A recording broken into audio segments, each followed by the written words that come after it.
I have no pertinent disclosures relevant to this discussion.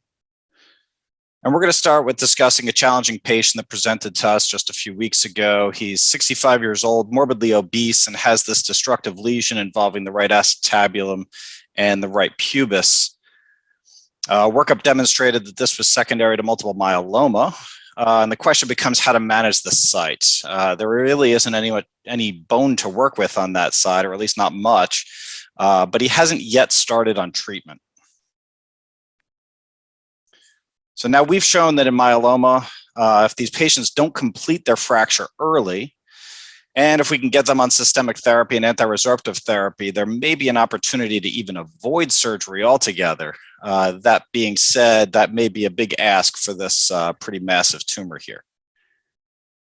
We have had some success in the past in appropriately selected patients. Here's a 49-year-old obese woman with widely metastatic breast carcinoma. She had a destructive lesion in the and a pathologic fracture through the right acetabulum. Due to personal and family reasons, she declined operative management at that time, which I was actually not unhappy about, since I wasn't quite sure how we were going to fix this in a timely and appropriate manner to get her ambulatory quickly. So she started systemic therapy and denosumab, and we discussed considerations for delayed reconstruction at some point in the future. But 8 weeks later, she looked totally different. Her pain had improved, and she was allowed to walk again following essentially reconstitution of her bone on her systemic therapy. While this is not yet published, we have presented this data highlighting the patient selection importance. When we identify the patients appropriate for non-operative management of pathologic acetabular fractures versus those who will do best from operative treatment, they actually can do quite well as also. We do see some differences in ECOG functional scores with operative treatment, but durable pain control can be achieved with non-operative management if the patients are properly selected for the right approach. Now, there's an awful lot of interest in percutaneous ablation with screws and cementplasty, the AORIF approach. If there's a contained defect, the screws may not even be necessary. We found that many of those who benefit from the AORIF procedure can actually be probably managed quite well without surgery altogether. The reinforcement of supraacetabular lesions can really provide good benefit in limited circumstances where that may be helpful. Now, we have lots of reconstruction options for acetabular lesions, depending upon the circumstances and what's involved. Here's a patient with metastatic colorectal carcinoma to the ischium and acetabulum, and he was really miserable, particularly with sitting and rising from a seated position. And this lends itself very well to a flange cup or a cage, and that's actually quite easy to perform in this circumstance. We can stabilize into the supraacetabular bone, and that provided quick and excellent pain relief and restoration of function for the duration of his life. He really just needed support of that posterior wall, and yeah, if you can get adequate fixation into the surrounding acetabular bone, this implant does that beautifully. Here's an 84-year-old from 2 weeks ago with a pathologic fracture of the right acetabulum due to bladder carcinoma. He also has a pathologic fracture of the contralateral pubic rami that wasn't too much of a problem for him. He had prior radiation to the right acetabulum, but his pain was increasing over the course of time. This is a highly vascularized tumor, so we embolized him preoperatively. We curetted out the lesion, ablated it locally with cryoablation and argon beam coagulator, packed it with PMMA, and reconstructed him with a cage, and he was walking on it the next day. And so that's a really robust technique for reconstruction of these large and, in this case, uncontained defects. Here's another patient who was sent to us from another hospital across town. They were part of the way through a total hip arthroplasty, not realizing that he had a large lytic lesion in the anterior wall of the acetabulum. They got into brisk bleeding and aborted the procedure intraoperatively. Fortunately, the workup proved this to be multiple myeloma, and he too did well following curettage, cemented cage reconstruction built off that intact posterior column, And we relied on postoperative radiation and systemic therapy for local tumor control.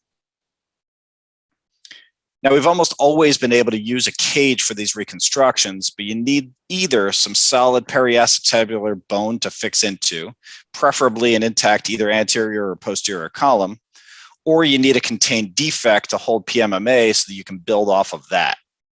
Otherwise, we prefer the more traditional modified Harrington reconstruction using long screws as rebar to hold the cement into place.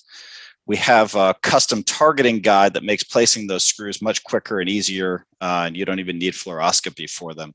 It's a really nice technique. And that would normally be good for this patient who came in this week. However, the spinopelvic hardware will block the screw fixation for a modified Harrington reconstruction because you can't get that screw down the posterior column. His left acetabular fracture is not that big of a problem. That can probably be treated non-operatively. We're radiating him now. If he develops a calcified rim on the right acetabulum, we may be able to get away with a cemented cage. If not, we'll need a custom prosthetic because augments are not going to be an answer for something like this.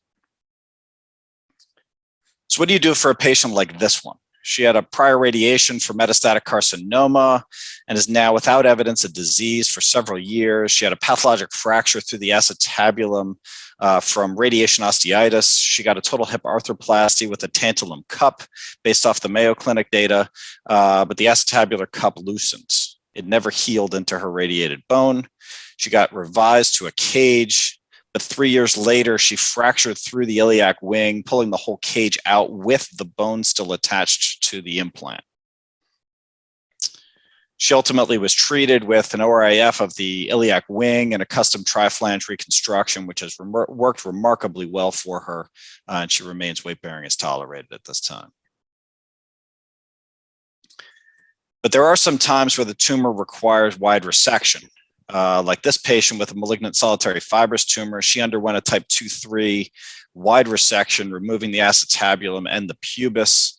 We could have used a custom implant for this one as well, but we elected to reconstruct her with a large allograft of the acetabulum and pubis, given her young age.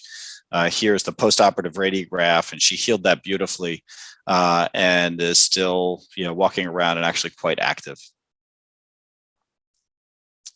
Now, this next case isn't really one for an acetabular fracture exactly, but highlights the use of novel technology to improve our pelvic and acetabular work as well.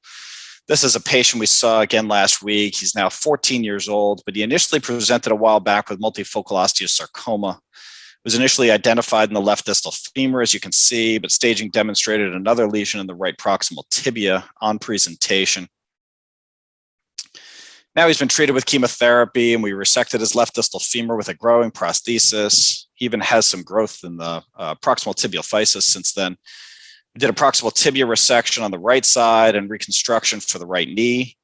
He had a rib metastasis excised. More recently, he had a skull base mass resected and a pulmonary nodule excised. And now he has only one site of remaining disease with an attempted cure still potential.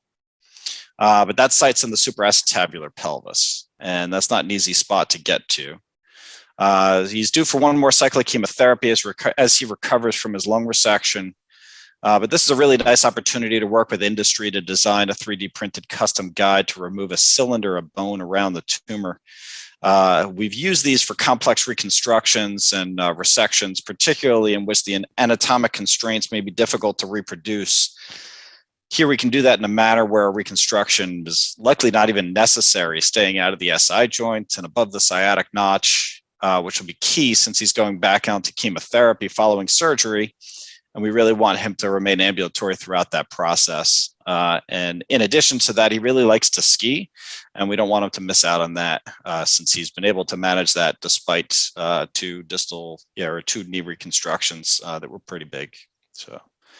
And thank you very much for your attention.